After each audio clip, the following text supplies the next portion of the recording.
Welcome to Macau, where I try to answer the question, am I editing my photos for too long? So I asked this question because I realized in my street photography, I apply the spray and pray approach, which would lead me taking hundreds of photos in the span of a short amount of time.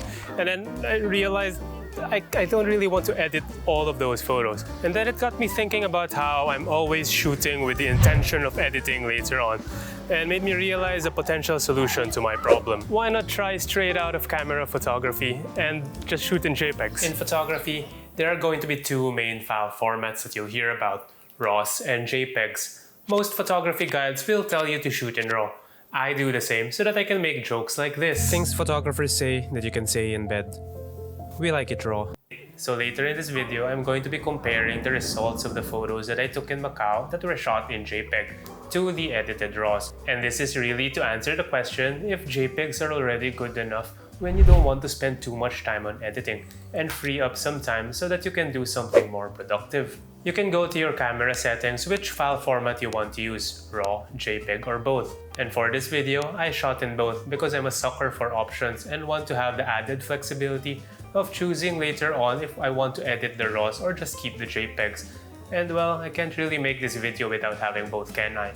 And of course, the downside of shooting in both RAW and JPEG is of course that it takes up more space in your memory card. So do think about which file you want to keep. So what is the difference between RAWs and JPEGs? RAWs are the unprocessed and uncompressed image data captured by your camera. And this is great for editing as you have more information to work with. And this is especially helpful in high dynamic range scenes when you want to bring back more information from the highlights and shadows. And that said, JPEGs are the processed and compressed images from the RAWs, which depends on the settings that you apply in camera. In using JPEGs, you also need to know some of the things that will affect the outcome. The first of which would be your desired look for the image processing. For Sony, this is going to be called the creative styles. For Fujifilm, it's going to be the film simulations or film recipes. I don't know much about the other brands, but you can take a look for your own system, and likely it's going to be termed similarly. You can think of these creative styles as a preset applied to your RAWs, or something similar to a camera filter that you see on your smartphones. I remember James Popsis saying something similar and comparing presets to the clothes that you wear. There are going to be different looks for each scenario. I won't get into the detail of these creative styles, but for Sony there are going to be a number to choose from. For example, the portrait creative style will tend to mimic the natural skin tones. Landscape will be to enhance the greens of the trees and blues of the sky.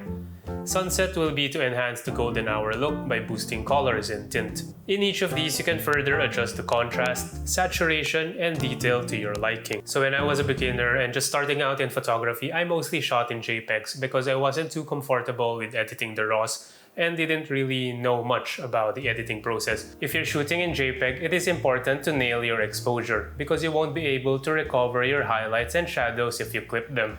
So one quick tip is for you to know that the histogram is generated based on the JPEG, so make sure to watch out for spikes on either sides. I have a video dedicated to nailing your photography exposure, so you can watch that after this video, and you have to subscribe. The same goes for your white balance because there's less flexibility to adjust it later on. You can set your white balance depending on your lighting conditions and base them on the presets in your camera settings. Or you can also adjust it manually and set a custom temperature and even adjust the tint if you have a certain color grading in mind. So this is going to be the first JPEG that I'm going to share, and I just want to note that I didn't edit the JPEGs anymore apart from changing the aspect ratios and cropping. For the RAWs, I didn't apply any selective edits and masking because those are just extra editing steps and it won't be fair for the JPEGs. Let's give it a fighting chance after all. To edit the RAWs, I mostly applied my basic presets, which fixes the profile corrections, colors and calibration, tone curves, and some other global adjustments. Side by side, you can already see how the edited RAW version has richer saturation and more contrast. But that's really just from the preset that I applied, and the creative style I chose from the JPEG is the portrait one, which would have a flatter look, which you can also tell from the skin tone of the old lady appears a bit more natural. But really, I think in this case, the JPEG was already good enough, right? The next shot is going to be a bit out of my expectations, to be honest, and the composition is going to be a classic street shot of the Wind Palace being framed by some street in Macau. But it is an interesting one because of the contrast of the old street look with something glamorous and extravagant in the background. Note that because it's a high dynamic range scene, I applied a 3-shot bracket. And here is the resulting JPEG, merged and automatically edited by Lightroom. As you can see, there's a lot of noise even though the shots were shot at ISO 100, and then there's weird purple tint that appears really off. And this just shows how poor JPEGs can be in high dynamic range situations. But this could also be just how Lightroom automatically edited and merged these bracketed shots. Because if we look at the normally exposed JPEG, it doesn't appear too off, and for the RAW version, obviously it's a lot cleaner. For the last image compare, I wanted to see how good the sunset creative style will be for, well, the sunset. So I found this framing of the Macau Tower, and luckily the moody sky from earlier cleared up to give me some colors. Straight out of camera, I would have preferred deeper blacks in the shadows and the oranges richer.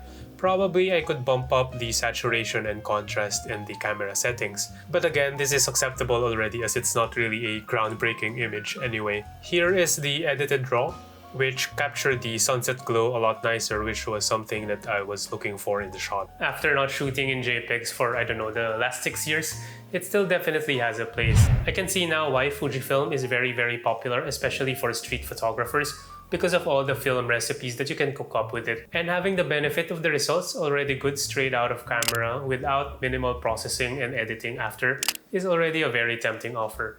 Possibly I can consider shooting in JPEGs for my more casual photography, like when I just travel or want to document my daily life, or just in street photography, when I really don't want to spend too much time on editing.